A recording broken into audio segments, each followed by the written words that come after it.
BPBD Kota Ambon gelar apel siaga dan simulasi penanggulangan bencana.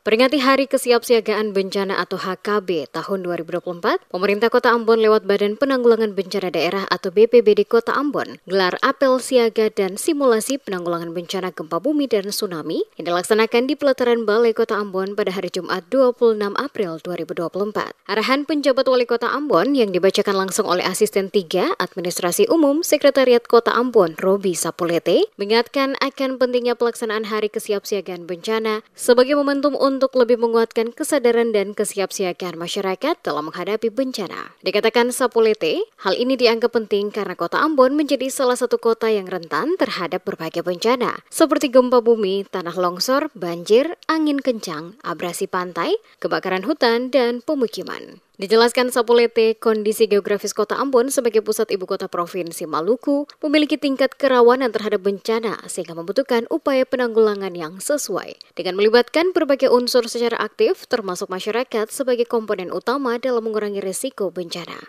Diharapkan kegiatan simulasi ini dapat meningkatkan kewaspadaan masyarakat, memperkuat ketangguhan dalam menghadapi bencana dan menjadikan penanggulangan bencana sebagai budaya yang terintegrasi dalam kehidupan masyarakat Kota Ambon. Melalui peringatan Hari Kesiapsiagaan Bencana ke depannya, diharapkan agar dapat terus meningkatkan kewaspadaan masyarakat dan juga kelembagaan serta unsur lainnya yang tergabung dalam Pentahelix sebagai upaya preventif untuk mengurangi risiko bencana.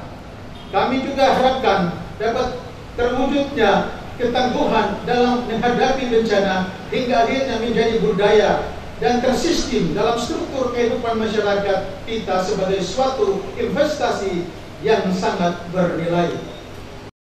Terlihat di lapangan apel siaga dan simulasi dipimpin oleh Asisten 3 Administrasi Umum Sekretariat Kota Ambon, Robi Sapulete, serta melibatkan 50 orang peserta yang terdiri dari OPD pemerintah Kota Ambon maupun instansi lembaga terkait penanggulangan bencana seperti SAR, BMKG, RAPI, anggota Kodim 1504, anggota Polres Pulau Ambon dan Pulau-Pulau Liase, swasta, akademika, dan media, maupun juga kelompok disabilitas sebagai perwakilan kelompok rentan.